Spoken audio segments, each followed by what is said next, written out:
The Ann Arbor News Hawks. 3 men who make up Ann Arbor's #1 investigative news team. 24/7 they blanket the Ann Arbor area, from Plymouth Road down to Briarwood, and even further if gas money's thrown in. The News Hawks are there for you, Ann Arbor. Good evening, I'm Chance Langford. And I'm Beaumont Vivant, and tonight we're going to open up our phone line in hopes that Ann Arbor's viewers call in with questions. In our lead story tonight, City Council is considering enacting the egregious idling ordinance. The new law is recommended by the city's Environmental Commission to reduce unnecessary idling by vehicles, thereby reducing vehicle emissions and improving the overall health in our community. Drivers idling more than 5 minutes will be slapped with a $100 fine. Now, we support improved air quality, but we wonder whether City Council has considered all the ramifications of this bill. Here are several examples of life under the egregious idling ordinance. Your attention please. Ann Arbor Police want to report that a white Ford, license number NLT 2054, is in the parking lot with its doors locked and the engine running. Also on the windshield there are 6, make that now 7 tickets for egregious idling violations. Now back to our halftime show. Oh, what a great game. No kidding, we were great. I tell you, we killed them. Okay, Whoa, wait a minute, there's a cop over there. Whoa. Kill it. Okay, good. All right. Anyway, we were great. I'm glad we won. I'm going to go. All right, pull up, yep. Watch the idling. I thought Denard played pretty well. He played great. He belongs in All Big Ten. Easy. Whoa, stop. Shut her down. Okay. All right. Can I go? Yeah. Pull up there a little bit. Yep. I think over there. I wonder what bowl we're going to. Okay. What the?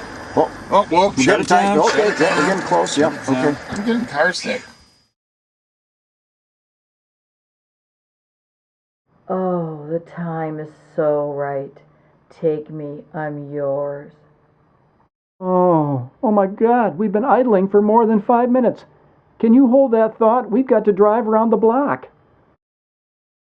Mayor Hiefje announced his new austerity program, modeled after presidential hopeful Herman Cain's 999 initiative. The mayor's program is simply entitled 9. Under the plan, Ann Arbor City Services will be staffed with only 9 employees, 3 police officers, 3 firefighters, and 3 art directors. In other news, we have our first call. Put them on speakerphone. This is DP from Ann Arbor, first-time caller.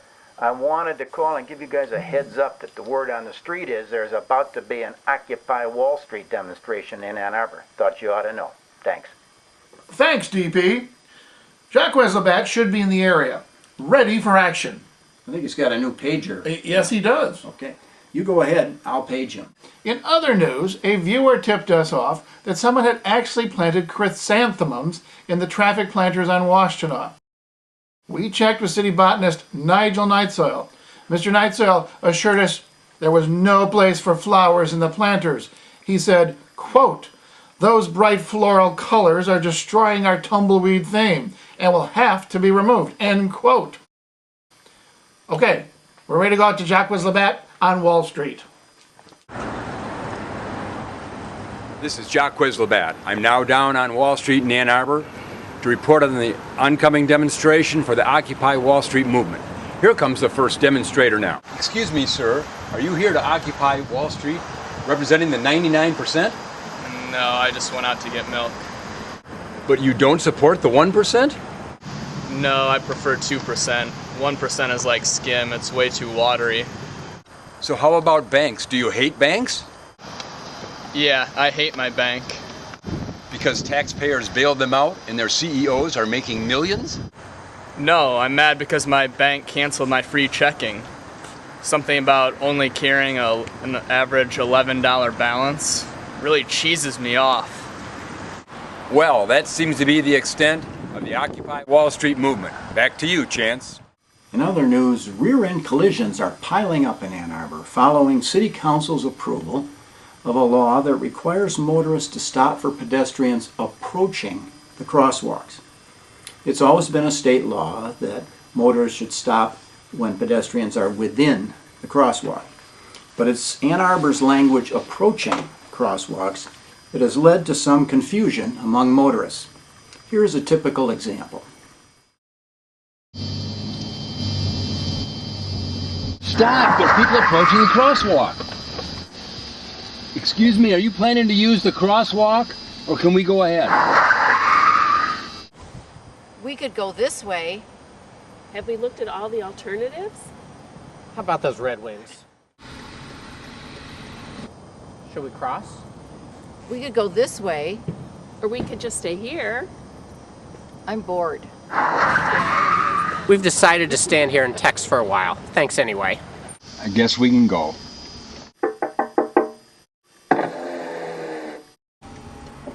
But officer, we stopped because pedestrians were approaching the crosswalk. Oh, it's not that. This is an egregious idling ticket.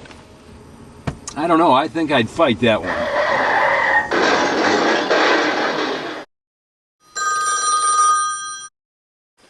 Hello? Oh, it's for you. I'll put it on speakerphone. Beaumont Vivant speaking. Bommy, it's your mother. Hi, Ma.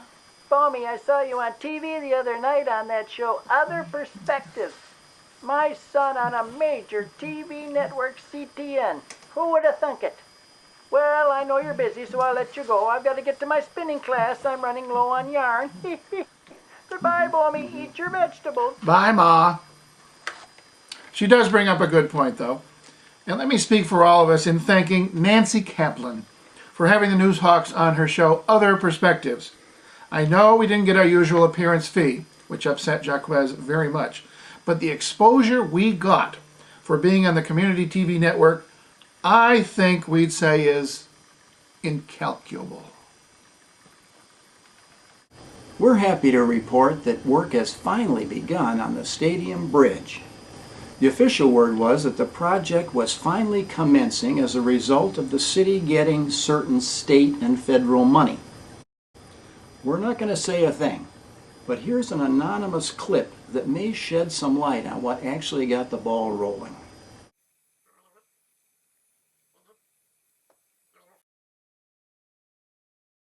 We got one question and we want the truth. Mr. Mayor, is the stadium bridge coming down within the next 5 years? And you know, it's very hard to say that we have a lot of high hopes for that. Local communities just don't fix bridges of this size and this magnitude. Just as we thought. Now listen up. Either you take the bridge down before Thanksgiving, or we take it down. Capiche? Okay, capiche. We have no idea where that came from. In a related story, Ann Arbor native Mr. Fred Bunsen received 2 tickets to the Michigan Theater from the city for officially being the last car to pass under the stadium bridge before demolition. The ceremony was marred by a chunk of falling cement that shattered Mr. Bunsen's windshield. Officials quickly changed Mr. Bunsen's prize to a $20 off coupon at Henderson Glass. In other news, the University of Michigan has announced that it plans to get rid of cafeteria trays. While trays would seem to be the easiest way to get food from the counter to a table, the U of M says that these trays are more detrimental than beneficial. Officials say the trays waste food, water, energy, and manpower.